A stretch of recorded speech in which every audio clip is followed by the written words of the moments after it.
Good morning, everyone. Thank you so much for joining us for today's session, Respiratory Illness Season Preparedness, co-hosted by Family Councils Ontario and the Ministry of Long-Term Care. My name is Taeyang Jung. I am the Event and Project Manager at FCO. Before we start, I would like to take a moment to recognize the land on which we are gathered today. We are meeting on the traditional territory of many nations, including the Mississaugas of the Credit, the Anishinaabe, the Chippewa, the Haudenosaunee, and the Wendat peoples, and is now home to many diverse First Nations, Inuit, and Métis people. We also acknowledge that Toronto is covered by Treaty 13 with the Mississaugas of the Credit. We wanted to share a few logistics and housekeeping rules before we turn things over to our speaker. You'll notice that you're currently in listen-only mode. We invite you to use the Q&A box to ask questions to the speaker and the panelists throughout the presentation. And you can also use the chat feature if you're experiencing any technical difficulties. If you would like to unmute yourself during the question and answers period of the presentation, you can raise your hand and I will give you access to that feature. If not, you're also more than welcome to just submit your questions through the Q&A box. For your information, today's session will be recorded and it will be made available to everybody on Family Council Ontario's website and YouTube channels next week. So now it is my pleasure to turn things over to today's speaker, Jackie Sweetnam from the Ministry of Long-Term Care. Good morning, everyone. Jackie here. I'm very pleased to be here today, and we're very grateful for you taking the time to invite us and spend some time with us this morning. If anyone is having any issues hearing me, or if I'm going too quickly or too slowly, please indicate. Sorry, I was listening for the housekeeping. I'm not sure how you would indicate if you indicate in the chat pod, but just let me know. I've sometimes had some issues with sound in Zoom, so please do let me know. As I go through the slides, I think what I'm going to do is I'm also going to try to share some questions that we've been asked. I hope that some of you would have had the opportunity to join a webinar that we had earlier this week with licensees. And we talked about preparedness for the fall and winter respiratory illness season with them. And I thought I might share some questions that we received from them. We also had a great session with the Ontario Association of Residents Councils yesterday, and I'll maybe just share a bit of commentary as I go through the slides to share some of the questions that they had, because I'm thinking that perhaps this group may have some similar questions. I'll just caveat a little bit that I'm not a clinician. I do have some technical knowledge in this area, but I want to make sure that I don't misspeak on any of my answers. So if there's a question that I don't feel kind of, expert enough to answer, I will be straightforward about that, and we can take some questions back if I'm not able to give you a good answer. So moving on to my first slide, please. So I wanted to share that similar to last year, we have been working very closely with the Ministry of Health and the Office of the Chief Medical Officer of Health. That's in terms of the lead for a number of the public health related issues for the fall respiratory illness season on preparedness for this year's season. We've done a piece of work to look at the approach that we took last year and what we could do better, including feedback that we received from both residents' councils and family councils. In terms of our discussions with our public health colleagues, we have been flagging and sharing feedback that we've received from long-term care homes as well as residents and families in terms of maybe what didn't work as well last year. And one of those areas of feedback has been getting information out to long-term care homes earlier, meaning information about vaccines, continuing to work with public health to make sure that long-term care homes are prioritized in terms of the rollout of vaccines, trying to push a little bit to ask public health units to continue to support long-term care homes with vaccine administration where homes might be struggling with their own ability to do so, trying to address some of those issues on behalf of homes, residents, and families. I wanted to share, though, that the scientific modeling for this year's respiratory illness season is showing so far that we are unfortunately anticipating another challenging respiratory illness season, similar to the volumes of cases and outbreaks that we saw last year. The good news, though, however, is that we had very good vaccine uptake rates in long-term care, particularly among residents and families. And so that will be significantly protective, is expected to be significantly protective in terms of severity of cases. So that's a very, very, very good news. I wanted to mention as well, though, related to preparedness for this year's respiratory illness season, we also sent out an information package to all homes that included information about timing for vaccines, continued availability of personal protective equipment through the provincial portal, as well as testing supplies and other information. And we also included a fact sheet geared toward residents, which we hope is helpful. And I believe that you can, if you haven't seen that fact sheet, I believe you can access it through FCO as well.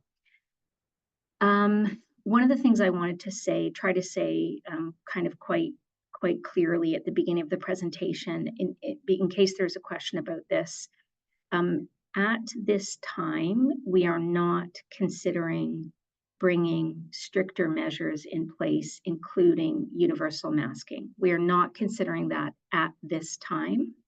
But we're doing, as I mentioned, we're working really closely with the Ministry of Health and the Office of the Chief Medical Officer of Health to monitor cases and outbreaks in long-term care provincially, as well as severity of those cases and outbreaks. And we'll assess as the season progresses whether stronger measures might be required, but none are being explicitly, concretely considered at this time.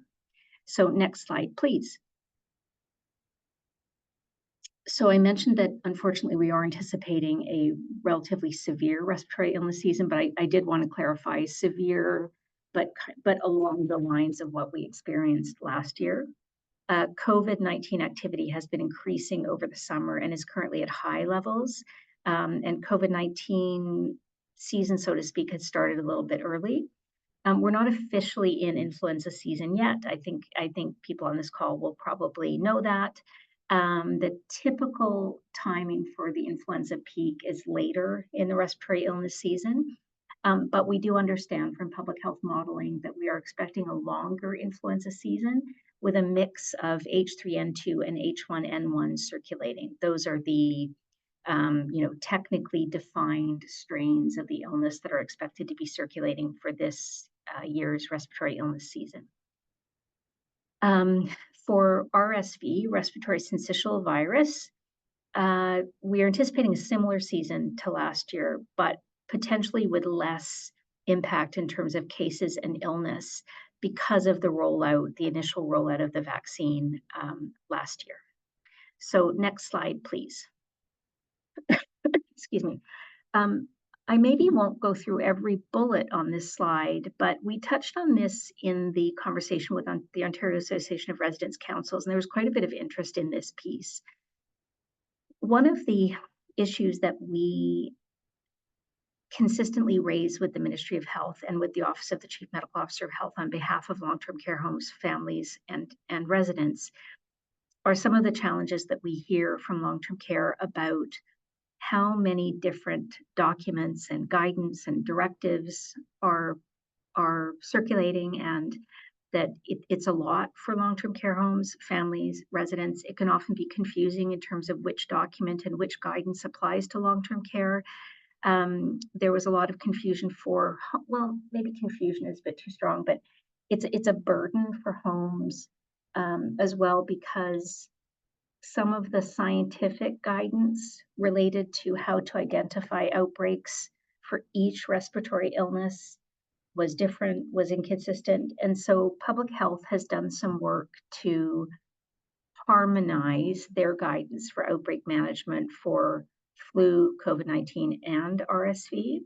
And as well, they are rolling out a new outbreak definition, meaning, how many cases will be understood to be an outbreak. And one of the pieces related to this is that there has to be transmission directly in the home for an outbreak to be declared. This was something that has come up sort of but throughout the pandemic and after the more intense stages of the pandemic. So part of the thinking there is that there has to be clear transmission in the home so that outbreak measures aren't being introduced kind of needlessly if the transmission didn't happen in the home. So, and I'll just say, I know there's lots of science behind this, but I just wanted to share that there are efforts underway by Public Health and the Ministry of Health that we're involved in to make some of this direction to congregate settings in terms of long-term care homes clearer. The other thing I wanted to mention is that the criteria for declaring an outbreak over is now the same between COVID and other viruses. There is a streamlined outbreak management guidance that will be, and I apologize, actually, I'm not sure if it has been released. It may have been released. We'll just confirm if that's been released.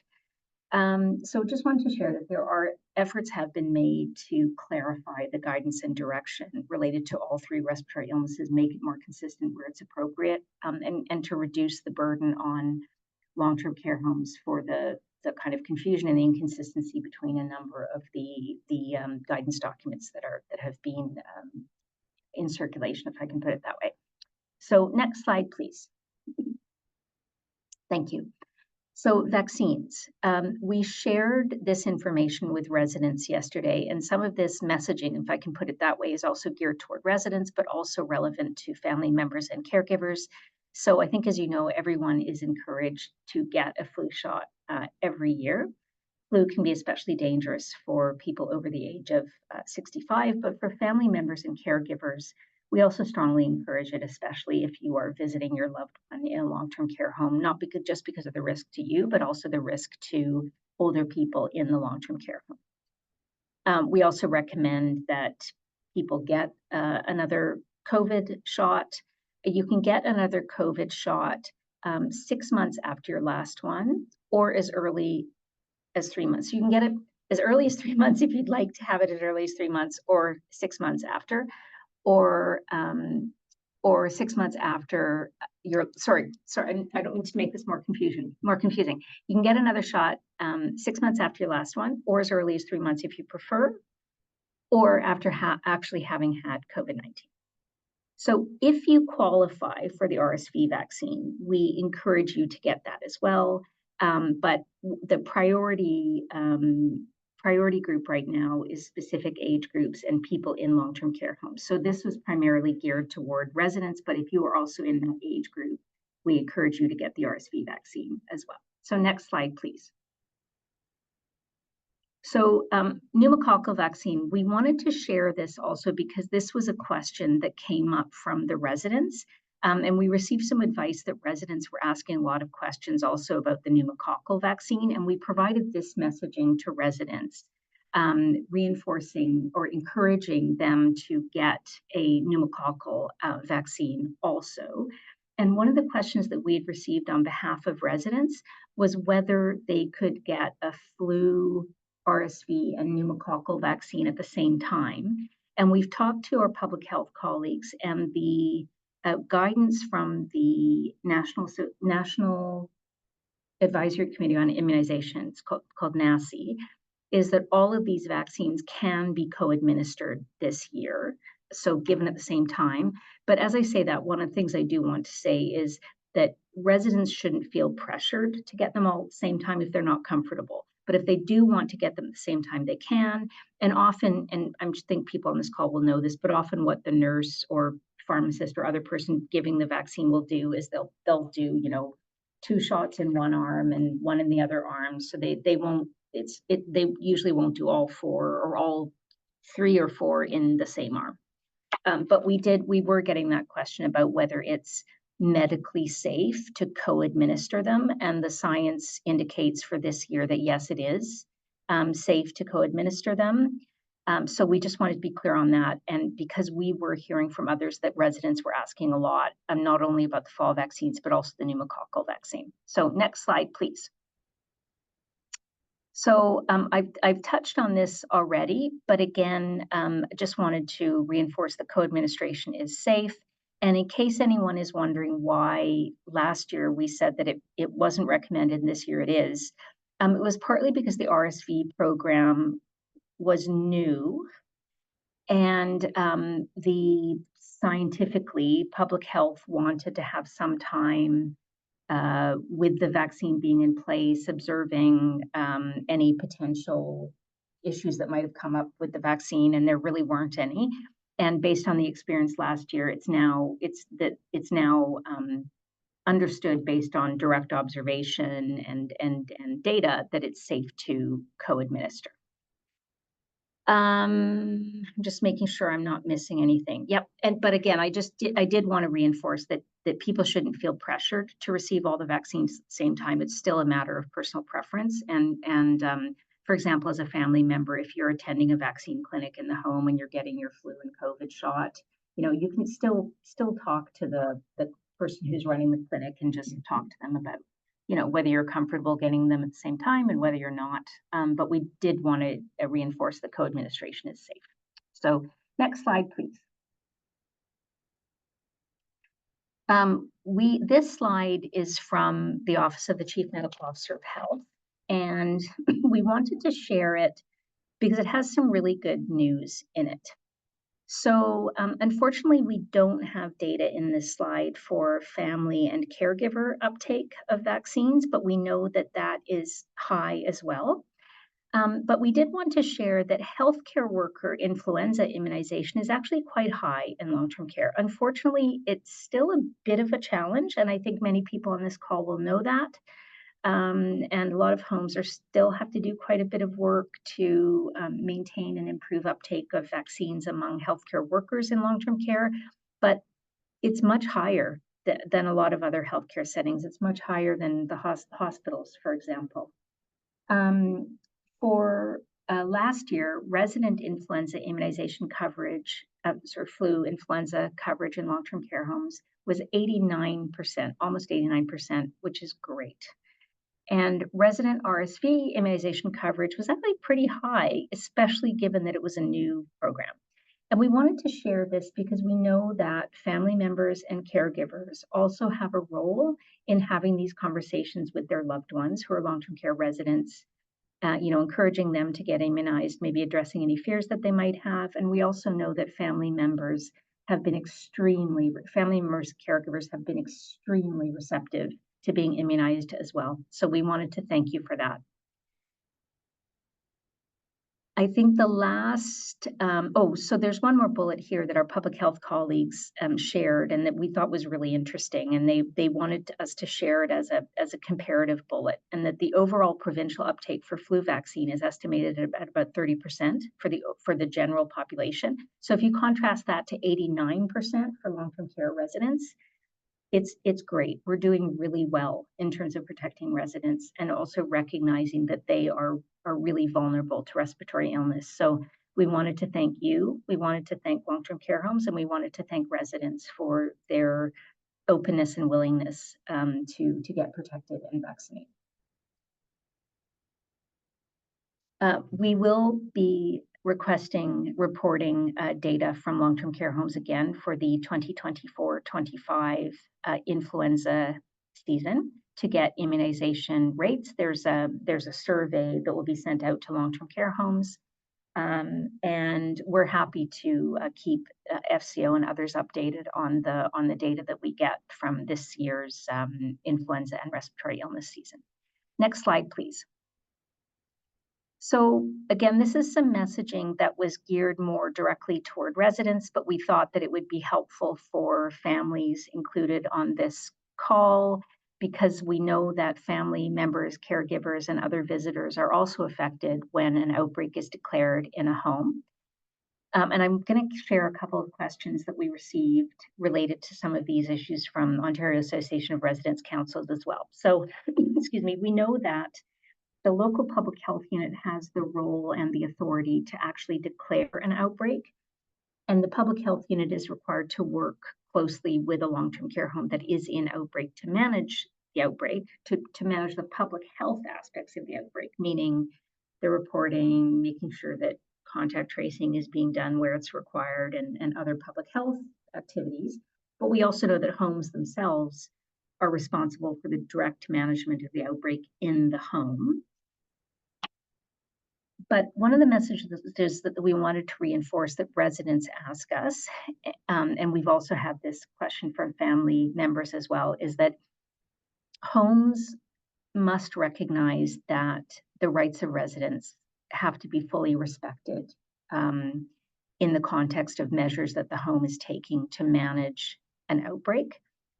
We wanted to note that depending on the severity of this year's respiratory illness season, it may be appropriate to use cohorting in similar to how it's been used previously, and that for your loved ones in long-term care homes, activities may be canceled again, but we're hoping that it's not in the same way as they were canceled during the pandemic.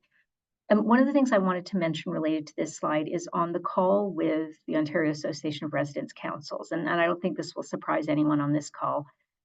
We received a question that we do get quite often, and I want to be honest because I honestly struggle a little bit. I feel like I never give a really good answer to this question, but it was the question about what if I feel that my home is bringing in measures that are over and above what's included in provincial guidance. For example, like my home, my feeling is that my home is keeping residents in isolation longer than they should be kept in isolation, or my home has canceled, day trips or other activities, and it just doesn't seem justified. What should I do? And so this came up on the call with the Ontario Association of Residents Councils yesterday, and I think that we need to do a bit of follow-up on this in terms of maybe mechanisms that residents could use to raise these kinds of issues. But I just want to say two things, excuse me. Partly why I struggle to answer this question is that, and it's a really, really good question, is that without knowing the specific circumstances in an individual home, it's without meaning any to dismiss the question at all. It's hard to know whether additional measures being brought in by a specific home might be appropriate just based on what's going on in that home. And we don't know provincially we can't really assess that. And it's some of the variation is going to be appropriate. Some of it may not be, but we can't necessarily tell at the provincial level. But one of the things we talked about yesterday was, the ministry has brought in quite a bit of new funding, over $90 million per year in recent fiscal years, to fund IPAC, infection prevention and control programs in homes, to require homes to have a dedicated infection prevention and control lead, for that lead to meet specific qualification and educational requirements. And I was saying to the Ontario Association of Residents Councils, under our legislation, the IPAC lead is also required to engage residents and help to educate them on infection prevention and control. So I was also suggesting, reach out to your IPAC lead, ask to meet with them, ask them to engage the residents, ask them why those measures are being put in place. And Ontario Association of Residents Councils was also suggesting that they could receive questions from residents if they're concerned that there are measures being put in place in their home that may be kind of too strict or too excessive. And they were saying that they could also help field those questions and convey them to us to see if there's anything that we can help to clarify. So I don't mean to volunteer Family Councils of Ontario on your behalf, but I think it's something that we need to kind of maybe have some follow-up conversation about, because I'm not sure I gave a really good answer to that question yesterday. Anyway, next slide, please. Oh, I'm done. I thought I had one more slide. All right, I think that's it. Maybe before we go to the fireside chat, maybe I'll just touch on a few questions that were raised yesterday. I'm trying to preempt or share answers to questions that might come up. So I know I touched on the vaccine co-administration. The RSV vaccine was already rolled out. If your home doesn't have the flu or COVID vaccines, they will be coming shortly. Homes have been encouraged to plan immunization clinics in advance and to include family members and caregivers in those clinics, and to provide the vaccines that family members and caregivers are eligible for in those clinics. We had some questions as well about, I know I touched on this, whether we plan to bring in universal masking again. As it stands right now, we're not planning that. We had questions as well about N95s, and I wanted to make sure that I didn't misspeak, but I just wanted to say that the guidance in terms of masks has changed. And in the fact sheet, I would encourage, if you haven't seen the resident fact sheet, I would encourage you maybe to ask FCO if they could share it with you. And I wanted to reinforce that, the requirements for masking have changed, and the fact sheet also includes messaging about resident choice, and that residents are encouraged to wear a mask in an outbreak, but we recognize that there may be cases where an individual resident may not be able to tolerate wearing a mask.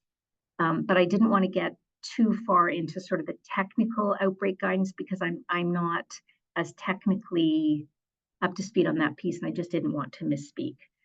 So I'm going to stop there, and I think it's my turn now to hand it over to our friends at Family Councils of Ontario, and I believe Tae Young will be shepherding the questions from here. So thank you very much, everyone. This is an honor for us that you would take the time to invite us to come and speak to you. It's huge. Oh, one last thing I remembered I want to say before we go to questions is we'll be coming back. So one of the messages that we heard very clearly from residents and family members last year was that we shouldn't just come and talk to you in September or October and then kind of disappear, especially if we do end up bringing in any enhanced measures for this year's respiratory illness season. So we will be coming back. We're happy to come and meet with you again. I think probably in the new year would make sense, and we can talk to you about how the respiratory illness season is proceeding and answer any follow-up questions that you have at that time.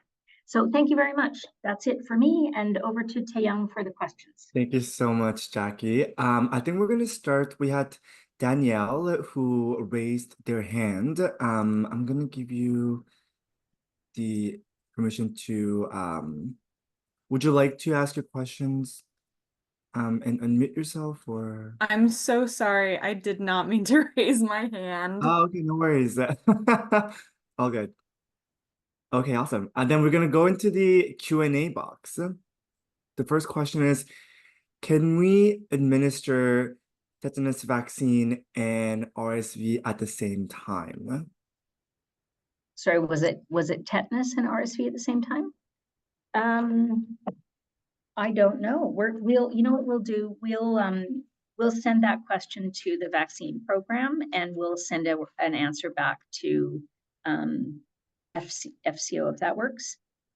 Perfect. So Tdap and RSV. Okay. Thank you. Co-administration. Okay. Thank you. We'll note that down. Thank you. The next question is cohorting and group activities cancellation versus IPAC ethical framework.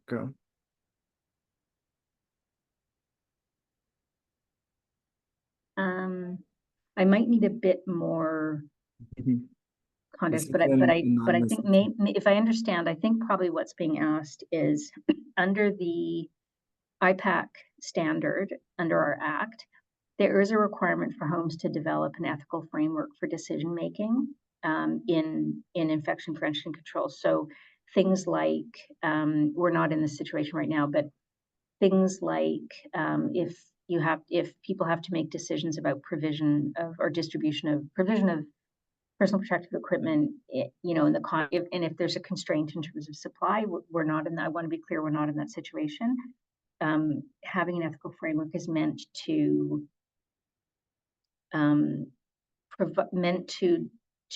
make sure that decisions, those kinds of decisions, are being made within an ethical framework. So I think probably what's being asked is, you know, is it ethical to cancel activities, programs, cohort residents? And I would say that that decision would be primarily driven by the IPAC lead, probably the medical director in the home, based on the nature of the outbreak in the home. But it would be our expectation that those kinds of decisions would also be guided by an ethical framework, and to make sure that they're not being made inappropriately or in a way that is contrary to prioritizing residents' rights or residents' mental health and well-being. So I hope I've gotten at some of what's being asked. Thank you for the question. Thank you so much, Jackie. The next question is from Gail. I noticed you do not have any stats on COVID vaccines. I understand staff uptake is very low. Do you know why this is the case, and if there is anything that can be done to change this? It may reduce COVID coming into the home. Yeah, thank you, Gail. We're actually, thank you for your question. We're working on our data for this year's respiratory illness season and hoping to capture COVID. I think my understanding was that uptake was very good kind of when COVID was first rolled out. And what we've been discussing with our public health partners is that we're seeing challenges in uptake primarily associated with kind of fatigue with having gone through the pandemic. And I think there's confusion as well about how many boosters are needed and why we're still required to get boosters. So it's a very good question. We are working with the Ministry of Health and the Office of the Chief Medical Officer of Health to reinforce messaging to homes that residents should be strongly encouraged to get another COVID shot. So we're working on getting those messages out there and including in the fact sheet that we sent out for residents. But it's a good question. And as I said, I think what we're hearing is that it's primarily related to just kind of fatigue with how long the pandemic went on, the fact that the COVID vaccine, it's been confusing about, you know, well, if I had a shot a year ago, why do I need another one? And so we're trying to address that by getting clear messaging out that residents are strongly encouraged to get another COVID shot, that it's safe to get another COVID shot, that it can be co-administered, clearly communicating the interval. So I hope that addresses your question. Thank you. Thank you. The next two questions is from Rosemary, so I'm just gonna put them together. Wanderers who have COVID pose a problem. They touch all areas of the home, including silverware on the dining room tables, etc. What can be done about that? And can all residents that have COVID be isolated together apart from the rest of the residents? Do you mind repeating the question, Taylor? I think I missed part of it at the beginning. Yeah, so wanderers who have COVID-19 pose a problem. They touch all areas of the home, including silverware, on the dining tables, etc. So what can be done about that? And the follow-up is, can all residents that have COVID be isolated together apart from the rest of the residents? So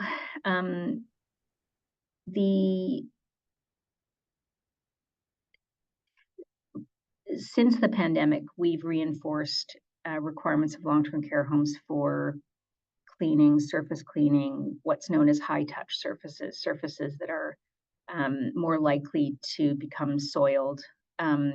So, and I apologize, I'm not sure I'm completely clear on the first part of the question, so apologies if I'm not getting to it quite perfectly. But we then, as COVID progressed, we understood a little bit more about how long the virus can live in the environment, but a lot of those requirements for surface cleaning, high touch surface cleaning are in place and would be in place sort of anyway for prevention of any infectious disease. But we do recognize that COVID had a really profound impact on the way people lived in homes and the kind of measures that were brought in place. So it will depend whether residents are isolated or cohorted together. Partly depends on, well, it doesn't partly, it also depends on kind of how long individual residents have been sick and if they're still infectious based on the epidemiology of COVID-19 itself. The isolation period for COVID-19 is longer. It was in one of my previous slides. I didn't touch on it specifically. It is longer than other respiratory illnesses. So there are recommendations for isolation and cohorting of residents, but it would still depend on, the judgment of the IPEC lead, the medical director in your home, and the kind of how long individual people have been sick. So I'm sorry, I hope I'm getting at least some of your question. But I guess what I wanted to say is that some of those requirements for cleaning, that we're trying to reinforce them in any case, whether there's cases of COVID-19 in your home or not. But I really do hope I'm getting at least part of your question. Could you clarify what cohorting is? Sure. It just means that if you have residents who are sick with an infectious disease, usually if they're in a stage, so a specific specific infectious diseases have a period during which someone with that disease is infectious, meaning where they can transmit that disease to other people. And the idea with cohorting is that you put sick people together so that they cannot infect other people. It just means putting people together in one place so that they can't infect other people. You also might want to cohort people who are well to protect them from people who might be infectious.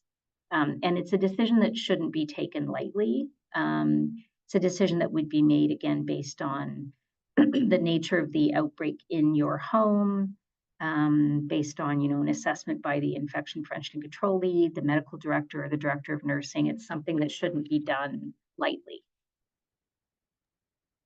And we have a question from Kim. Is it not standard protocol that if you test positive, you're required to stay in your room? This is what a facility does. It might depend on a specific home, honestly. I mean, in most cases, yes, it probably would be best for someone to stay in their room. But different homes might have different practices in place. For example, if they're set up so that they can that person can safely, I don't know, go to a separate dining room by themselves, for example, they may want to do that. But in most cases, yes, it would be appropriate to keep the resident in their room while they're infectious. But again, different homes might have different practices. Thank you, Jackie. I don't see any more questions in the Q&A box, and no one has their hand up. So if anybody has any questions, this will be the moment. If not, do you have any sort of closing point that you would like to say? I just wanted to say thank you again. I know I mentioned that I think two main messages I wanted to reinforce is that we will come back to meet with Family Councils of Ontario. likely in the new year. The second piece I wanted to mention was the question that I was flagging that we received from residents a fair bit about what they experience as really kind of different practices in different homes, and a feeling that perhaps their home might be being stricter, or maybe keeping people in isolation longer, maybe canceling programs in a way that they don't think that other homes are. And I know I mentioned that we were going to have a follow-up conversation with Ontario Association of Residents Councils to talk specifically about who residents can talk to about their concerns if they feel that that's happening. And so I don't know if family members have similar concerns, and whether that's a conversation we might have with FCO about setting up a communication channel where family members can raise those concerns. But those were the two things that I really wanted to reinforce. And I wanted to say as well that I have technical knowledge about some of these pieces, but I'm not as expert in some of the outbreak management pieces. And so if I've misspoken on anything today, I'll loop back and make sure that anything gets corrected. We're also happy to receive any follow-up questions that anyone has at the two email addresses that we've provided today. And we're very, very, very grateful for having been invited. Thank you. Thank you so much, Jackie, for today's presentation, and everyone in Jackie's team and the Ministry of Long-Term Care for this session. So if you have any questions that come up after this session, you can message the emails that are listed on the screen right now, but you can also just email them to me, and I'll be happy to forward them to Jackie's team. And as a reminder, this webinar has been recorded. It will be available next week. So if you want to share it with somebody that wasn't able to attend today, you can do so. And the slides will also be available. That was one of the questions. I answered it in the chat, but you'll be able to access the slides too. So great. Thank you, everybody, for being here today, and have a great day.